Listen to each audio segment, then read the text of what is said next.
अस्मद्गुरुसमारम्भां यतिशेखरमध्यमां लक्ष्मीवल्लभपर्यन्तां वन्दे गुरुपरम्पराम् ஆழ்வார்கள் வாழி அருளிச் செயல் வாழி தாழ்வாதுமில் குறவர்தாம் வாழி ஏழ்பாறுமுய்ய அவர்கள் உரைத்தவைகள்தாம் வாழி செய்யமறை தன்னுடனே சேர்ந்து அகலகில்லே நிறையமென் அலர்மேல் மங்கை உரை மார்பா நிகரில் புகழாய் உலகம் உன்னுடையாய் என்னையாழ்வானே நிகரிலமரர் முனிக்கணங்கள் விரும்பும் திருவேங்கடத்தானே புகழொன்னில்லா வடியேன் உன்னடிக்கீழமர்ந்து புகுந்தேனே அகில புவன ஜன்மஸ்தேம பங்காதிலீலே வினத விவிதபூத உராதரக்ஷைகதீக்ஷே ஸ்ருதிசிரசி விதீப்தே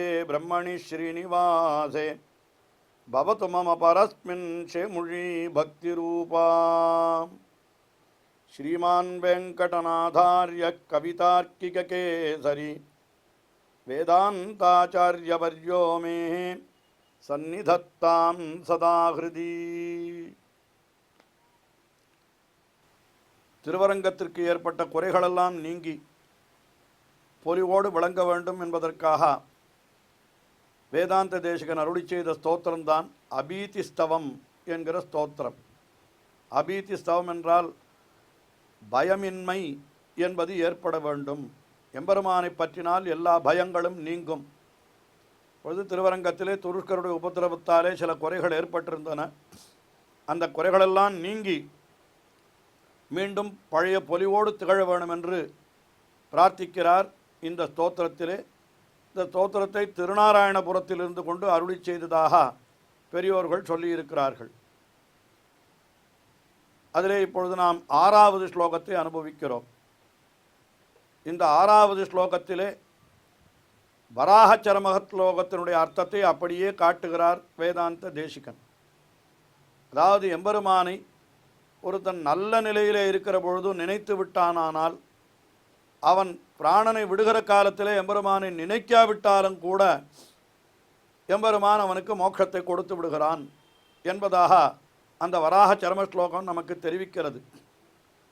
அவன் வராக பெருமான் அப்படியே தெரிவித்திருக்கிறான். ஸ்திதே மனசு சுஸ்வஸ்தே ஷரீரே சதி யோனரஹா தாத்து சாமியே ஸ்திதே ஸ்மர்த்தா என்று நன்றாக நெஞ்சு நிலையிலே இருக்கிற பொழுது அப்படி இருக்கிறவன் ஒருத்தன் என்னை நினைத்தானால் அது அகம் ஸ்மராமி மத்பக்தம் காஷ்ட பாஷாண சந்நிபம் என்று உயிர் போகிற நிலையிலே அவன் கட்டையை போலே கல்லை போலே நினைவே இல்லாமல் இருந்தாலும் அவனுக்கு நான் என்ன பண்ணுகிறேன்னா உயர்ந்த கத்தியை கொடுக்கிறேன் என்று பகவான் தெரிவித்திருக்கிறான் வராக சரம ஸ்லோகத்தில். அந்த ஸ்லோகத்தில் இருக்கக்கூடிய ஒரு சில சொற்களை கூட அப்படியே கொண்டு இந்த அபீதி ஸ்தவத்திலே 6வது ஸ்லோகத்திலே வேதாந்த தேசிகன் அருளி செய்கிறார்.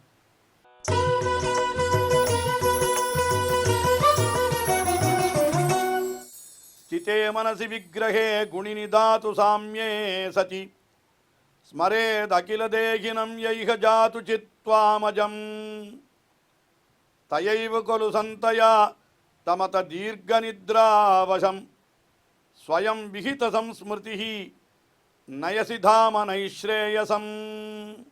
स्थिते मनसि विग्रहे गुणिनि அதாவது ஸ்திதே மனசி அப்படியே வராக சர்ம ஸ்லோகத்திலே சிதே மனசு சுஸ்வத்தே ஷரீரே ஸ்திதே தாத்து சாமியே ஸ்திதே என்றெல்லாம் சொல்லப்பட்டிருக்கிறது. அது அப்படியே சொல்லுகிறார் இந்த இடத்துல. ஸ்திதே மனசி மனம் நன்றாக நிலையான தன்மையோடு இருக்கிற காலத்திலே அதற்கு மேலே அந்த விக்கிரகே குணினி இந்த உடலானது நல்ல நிலையிலே இருக்கிற பொழுது சாத்விக குணத்தோடு கூடியிருக்கிற ஏதோ ஒரு காலம் இருக்கும் இல்லையோ. எல்லா காலத்திலுமே நமக்கு கட்ட புத்தி தான் இருக்கிறது என்று நாம் கொள்ள வேண்டிய அவசியமில்லை. எல்லா காலத்திலுமே அது நன்மையாகத்தான் இருக்கிறது. அதாவது எல்லா காலத்திலும் அது ஒவ்வொரு காலத்திலே ஒரு மாதிரி இருந்தாலும் ஏதோ ஒரு காலத்திலே அது நல்ல புத்தியோடு கூடியதாயும் இருக்கும் அல்லவா. அப்படி இருக்கிற காலத்திலே தாத்து சாமியே சதி தாத்து நம்முடைய தாதுக்கள் நாடிகள் என்று சொல்கிறாளே அதெல்லாம் சமமான நிலையிலே இருக்க வேண்டும். அதாவது நமக்கு இருக்கக்கூடிய நாடிகள் சாதாரணமாக வைத்திய சாஸ்திரத்தில் சென்றால் கூட 3 விதமான நாடிகளை முதலிலே சொல்லுவார்கள். கபம், வாதம், பித்தம் என்று 3 நாடிகள் சொல்லுவார்கள். இந்த 3 நாடிகளும் சமமாக இருக்க வேண்டும். ஏதாவது ஒரு நாடி சற்று அதிகம் துடித்ததானால் அப்பொழுது அதனாலே அவனுக்கு உடல் நலக்குறைவு என்று வைத்தியர்கள் சொல்லிவிடுவார்கள். கபம் அதிகமானால் அவனுக்கு ஜலதோஷம் ஏற்படும், அதே போல் பித்தம் அதிகமானால் தலை சுற்றுதல் முதலானது ஏற்படும் என்று இப்படியெல்லாம் சொல்லப்பட்டிருக்கிறது. ஆனால் 3 நாடிகளும் சமத்திலே இருக்கிற பொழுதும் அவனுக்கு எந்த வியாதியும் கிடையாது என்று தான் வைத்திய சாஸ்திரம் சொல்லும். அதைத்தான் நீங்கள் சொல்கிறார். தாத்து சாமியே ஸ்ததி சதி தாத்து சாமியே ஸ்திதே என்று அப்படி வராக சர்ம ஸ்லோகத்தில் இருக்கிறது. அது அப்படியே இங்கே சொல்லுகிறார் என்றே கொள்ளலாம். அப்பொழுது நாம் என்ன பண்ண வேண்டும் என்னால் அகில தேகினம் அஜம் துவாம், அதாவது பகவான் எப்படிப்பட்டவன்? அகில தேகினம் உலகனைத்தையும் தனக்கு சரீரமாக கொண்டு தான் அவற்றுக்கெல்லாம் அந்தர்யாமியாக இருக்கிறான். அப்படிப்பட்ட அந்த எம்பெருமானை ஸ்மரேத், அவனை நினைத்தானால் அகில தேகினம் யஹாய ஜாத்துச்சித்து துவாமஜம், ஏதோ ஒரு முறை எப்பொழுதோ தற்செயலாக நல்ல புத்தி இருக்கிற பொழுது, உடலும் நன்றாக இருக்கிற பொழுது, தாத்துக்கள் எல்லாம் சமமாக இருக்கிற பொழுது ஒரு தடவை எம்பெருமானை நினைத்து விட்டால் போருமா? அப்படி எம்பெருமானை மனத்தாலே நினைத்து விட்டால் உடனே எம்பெருமான் என்ன பண்ணுகிறான் என்னால் தயைவ கலு சந்தயா, அந்த ஒரே ஒரு நினைவு இருக்கிறது பாருங்கள், அந்த நினைவு காரணமாகவே என்ன பண்ணுகிறான் இவனுக்கு எப்பொழுதுன்னா தீர்க்க நித்ராவசம். இவன் தீர்க்க நித்திரை என்னால் அதுதான் மரணம், வேறு என்ன? உறங்குவது போலும் சாக்காடு என்று வள்ளுவர் கூட சொன்னார் அல்லவா? அதனால் தீர்க்க நித்திரையாக இவன் தன்னுடைய நினைவிழந்து மரணத்தை அடையக்கூடிய நிலையிலே அவன் இருக்கிற பொழுது, அப்படியே வராக சரம ஸ்லோகத்திலே சொல்லுகிற பொழுது காஷ்டபாஷான சந்நிபம் என்று கட்டை போலே கல்லு போலே ஒன்றுமில்லாமல் நினைவில்லாமல் கிடக்கிற பொழுது என்று சொன்னார்.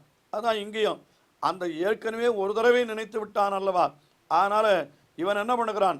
ஸ்வயம் விகித சம்ஸ்மிருதி நயசி தாம நைஸ்ரேயசம். அப்பொழுது என்ன பண்ணுகிறான் என்னால் நல்ல நினைவை இந்த சேத்தனனுக்கு உண்டாக்கி இவனை நைஸ்ரேயசம் தாமா, அதாவது உயர்ந்த ஸ்தானமான பரமபதம், அதை இவன் அடையச் செய்கிறான். இன்னும் சொன்னால் இந்த இடத்துல இப்படி கூட போடலாம். ஸ்வயம் விகித சம்ஸ்மிருதி என்னால் என்ன? நல்ல நினைவை இவனுக்கு உண்டாக்குகிறான் என்று அர்த்தம் சொல்லலாம். அல்லது இவனை பற்றிய நல்ல நினைவை அவன் கொள்ளுகிறான், பகவானே கொள்ளுகிறான் என்றும் கூட சொல்லலாம். ஏனென்றால் அந்த வராக சர்ம ஸ்லோகத்திலே அப்படித்தான் சொல்லப்பட்டிருக்கிறது. என்ன சொல்லப்பட்டிருக்கிறது?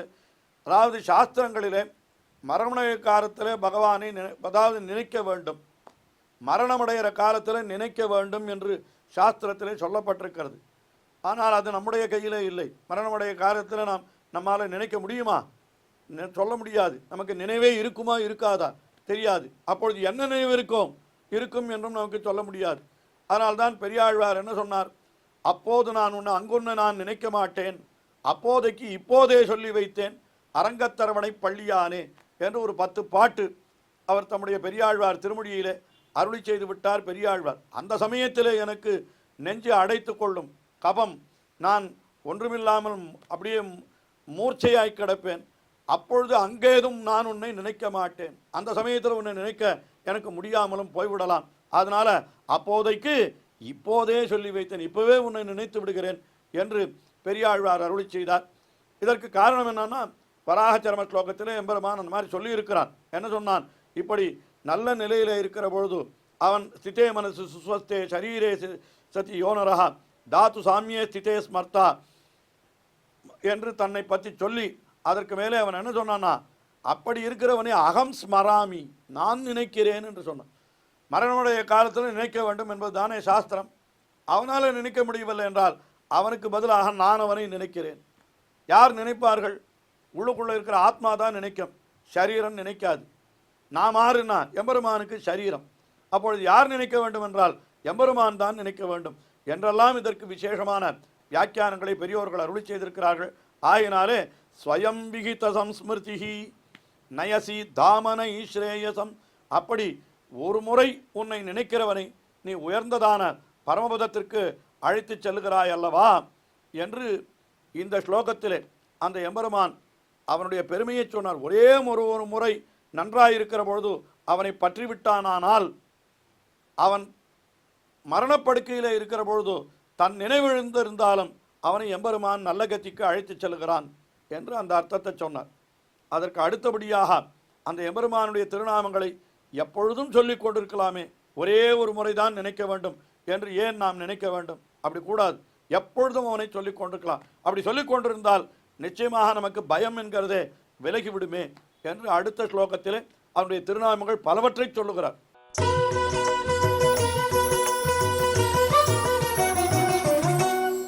ரமாதயித ரங்கபூரமண கிருஷ்ண விஷ்ணோ ஹரே திரிவிக்ரம ஜனார்தன திரியுகநாத நாராயணாம் இதீவ சுபதானி யஹா படதி நாமதேயானி தே நதஸ்ய யமவஷ்யதா நரகபாத பீதிஹி குதஹா.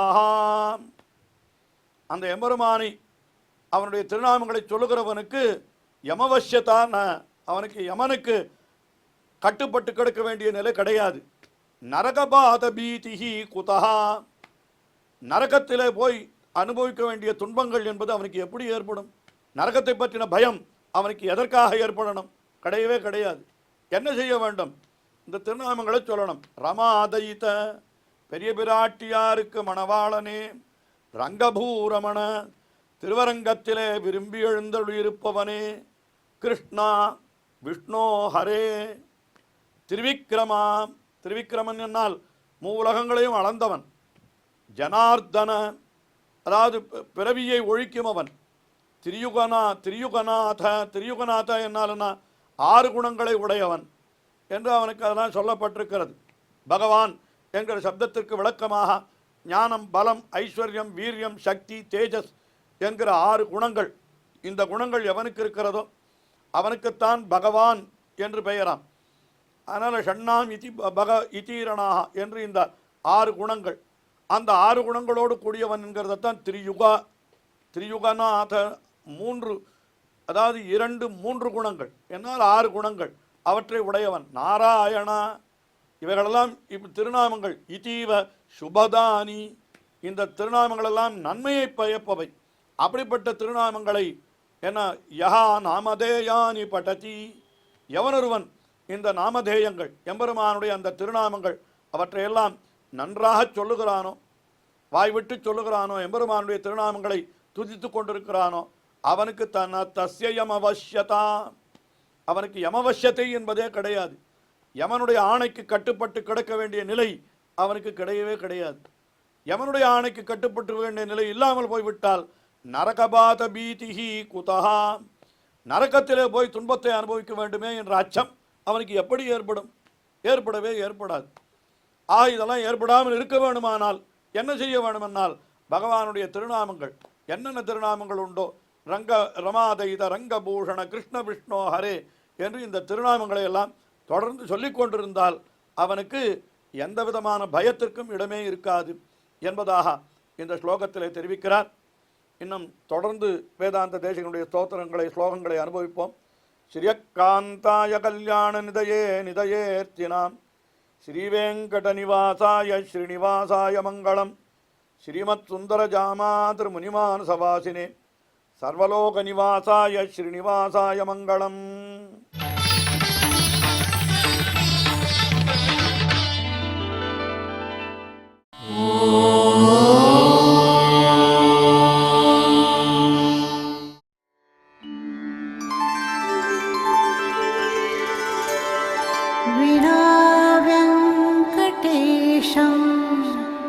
ननाथो ननाथः सदा वेङ्कटेशं स्मरामि स्मरामि. हरे वेङ्कटेश प्रसीद प्रसीद. प्रियं वेङ्कटेश प्रयच्छ प्रयच्छ.